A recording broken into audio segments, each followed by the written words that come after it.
You're just not supposed to be able to play a move like this against Hikaru Nakamura, of all people, a top blitz player. How does Magnus Carlsen do this stuff and get away with it? He's playing white here, titled Tuesday in the month of August, just gone, and both of these guys are going for first place. These are the common moves I'm indicating on the board in this online chess game. You bring out the bishop, you push in the centre, but Magnus, completely rewriting chess here, has the audacity to play this. But this is the nuts thing.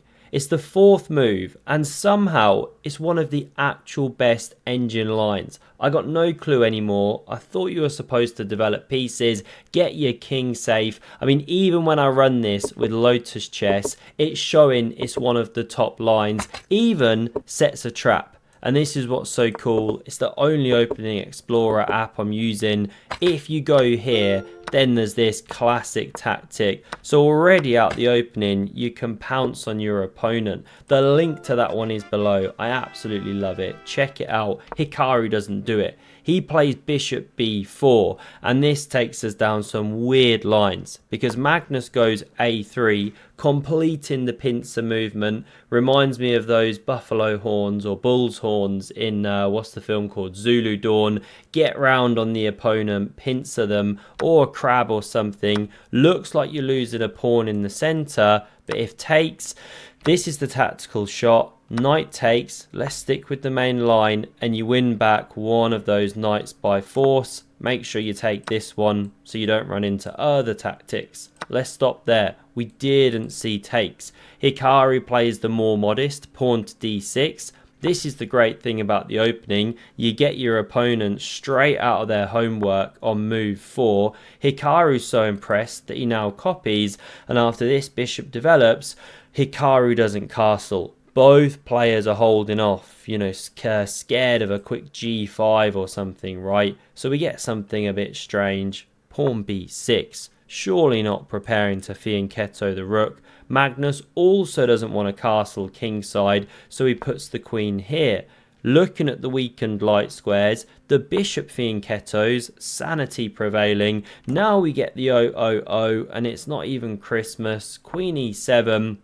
And now Magnus does what he does best, a little bit of pony manoeuvring with knight d2. Excellent scenes there as he starts warming up, and just wait to see what he's got planned. Hikaru copies once more. Now the rook centralizes. We're begging for a rook tangle, but Hikaru doesn't complete it for us. Boo! Always played king b8, he remembers. And now after f3, bolstering the center, the best move here by far is to liberate. Looks so natural as well. I don't know, Hikaru didn't want to do it for some reason. Instead he plays rook c8. Excellent way to freak out your opponent. Play a mysterious rook move. They'll burn so much time on the clock. And now Magnus thinks to himself, okay, sometimes you gotta fight for your knight to party.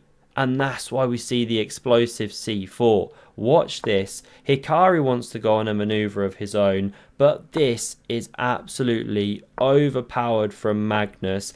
This is why he practices in the training camps at Oslo, often in front of an audience of hundreds, even thousands. Incredible technique he uses to visualize maneuvering, and now we see pawn to c6 to shut that one down. He knows Magnus practices a lot. You have to keep a lid on it. The rook now comes back to the d file. You could back up with the bishops to fight against d5, open the rooks, but Magnus does this one. Not loved by the engine because you can push with the pawn, but Hikaru goes for this instead. Magnus has a chance to get out of dodge. Knight d7, heading for this promised land. Hang on, a pawn blocks it, but no. Watch what Hikaru now goes for. h4 from Magnus. Obviously, if in doubt, set up this wonderful bathtub here. Stay nice and clean and hygienic at the board. Never play the stinky f6 unless it's good. The bishop backs up, and look at the journey it's on. First we take a timeout for b4, and now we get this knight desperately coming into this square here. Think takes. think pawn recaptures, think this knight sinking its teeth in, very juicy. Mushrooms. So this is why Magnus takes. Pawn recaptures could create an outside passer one day, but this is more important in the meantime. Pressuring the knight, and Hikaru just makes a strange blunder for a guy of his caliber. What should he do? Well, h4 is quite good to fight against the structure. You could even play knight d4 or something with the rooks, but he plays queen f6, and it allows Magnus to take. Queen recaptures and pick up a pawn. And when I said something with the rooks, I meant this rook actually. Move it out the way. Because now this one's under fire, so you're losing time. Plus you've just straight lost the pawn. And so the pressure here just isn't enough. Because Magnus is also pressuring here.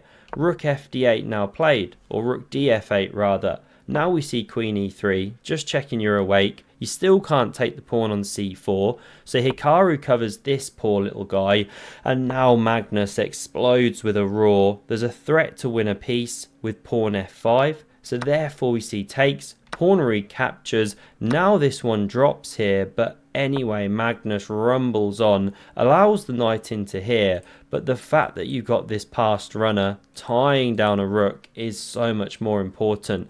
And how about that? For a bone in the throat, right? Choking out your opponent, not where you want to be dealing with a bishop. What to do? So Hikaru tries this knight g4, looking to randomize with the pesky knight. The queen is also staying with the defense of this one, by the way, and you just can't handle the pressure on d6 here.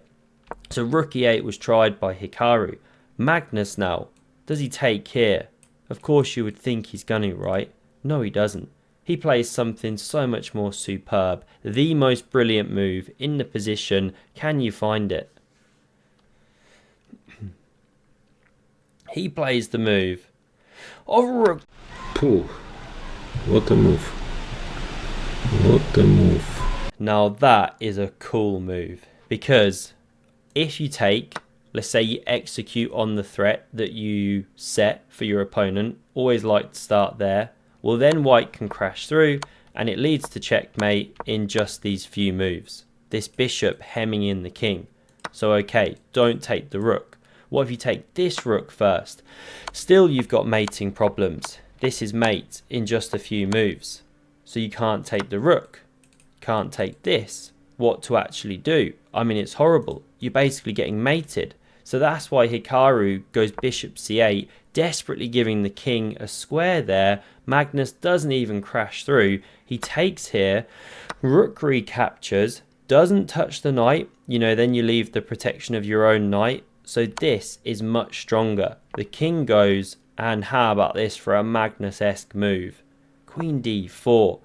Bro is sadistic, just going for the end game. He loves to grind like a grandma deep into the game. Very well experienced. Now we get pawn b5, of course. The emperor's got no clothes soon, so the rook defends laterally, but always play f6 if it cuts a rook. You could just make these rules up half the time. I reckon that's what most people are doing. Check is played. Now we see king b2.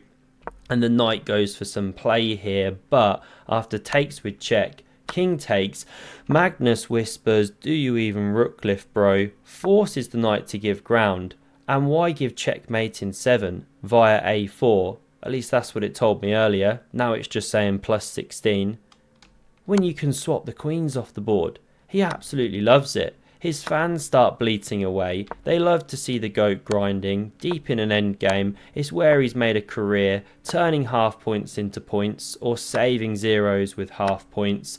Now he does lose a pawn, but when you've got two connected running, these top grandmothers know that that is enough to seal the deal, to clinch the win. Here in this position, Hikaru resigned. You're about to make a queen, of course. The king steps into cover, then this is how the game can proceed. Support the other, soon you're bringing the rook around, right? You know what to do, something like this, let's say, one sample line, away you go. Let's run back, final position. Magnus took the tournament with 10.5 out of 11. And in case you missed the shocking game by Gukesh D, have a look at the video on screen and see you soon. Cheers.